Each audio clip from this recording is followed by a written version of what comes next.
Mr. Bae Yam King, Parliamentary Secretary, Ministry of Culture, Community and Youth, or MCCY for short.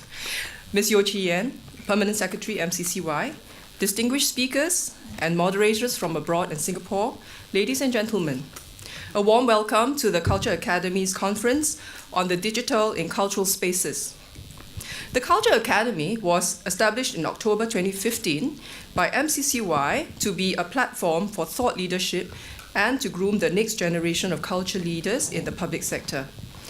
Its primary objective is to serve the current and future needs of MCCY's cultural institutions in building up professionalism and enhancing our capabilities. Since its inception, the Academy has been holding regular programs targeted at the professionals and administrators working in our arts and heritage sectors. These programs are organized in line with the Academy's three strategic thrusts of education and capability development, research and scholarship, and thought leadership.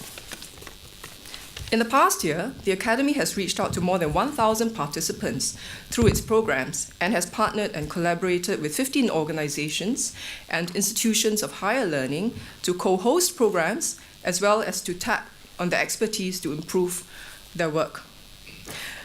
The conferences organized by the Culture Academy seek to discuss issues that cut across our arts and heritage sectors. We hope that providing a common platform for everyone connected to heritage, the visual, performing, and literary arts, we can learn from the best and share solutions to common problems that we all face. By coming together and also inviting other experts from the region and beyond, we hope to create communities of practice that will evolve over time and are self-sustaining. So as part of this effort, I am pleased to let you know that the Culture Academy is developing an online directory of experts and administrators who can contribute through research, discourse, and even exploring collaborations and ideas in the arts and heritage. We call this our very own idea of a LinkedIn for the culture sector. This is still in its embryonic stage, and we will be reaching out far and wide to populate this directory over the next few years. Today's conference explores the topic of the digital in cultural spaces as our theme. Digital technologies have brought on disruptions not only in the business world, but also in the cultural sphere. It has presented new opportunities for us to reach out to new audiences beyond physical and geographical constraints, and especially to the young and tech-savvy Gen Ys and millennials. Many of them are now exploring their identities as individuals and as members of their community and nation. And they are using technology to express themselves, discover and celebrate their roots, as well as connect with others.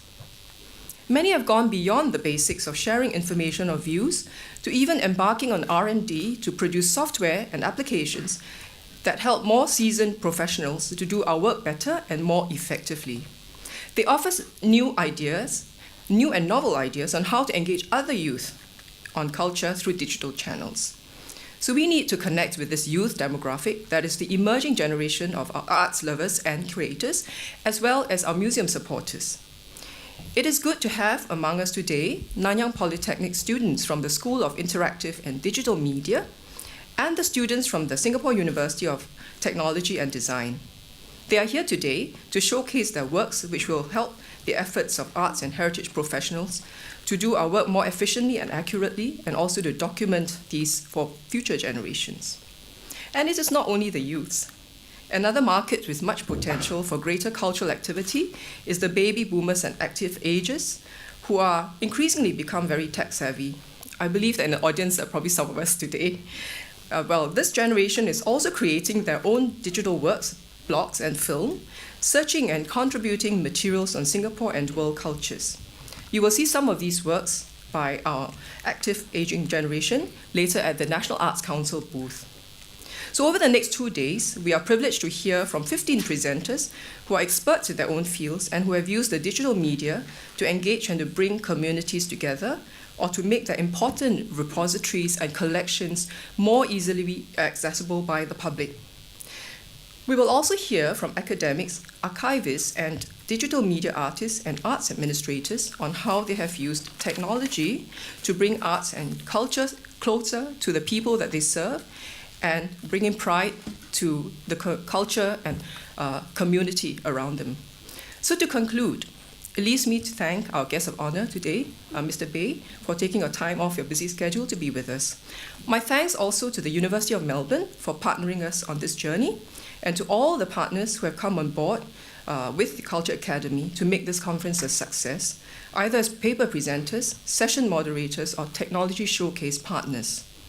I also want to thank our sister agencies within our MCCY family for your strong support of the Culture Academy and in making this conference a reality. Thanks also to our volunteers from the Friends of the Museum and Museum Volunteers Group who have volunteered their time to help us capture the salient points of all the panel's discussions. Finally, a big thank you to all of you, to our participants for coming today, and I wish you all a very fruitful day ahead. In fact, over 2 days. Tomorrow is another day, so I hope that many of you, if you cannot make time throughout, will at least drop by and catch the panel sessions and the conferences that are of special interest to you. So thank you very much. Thank you, Mrs. Daniel.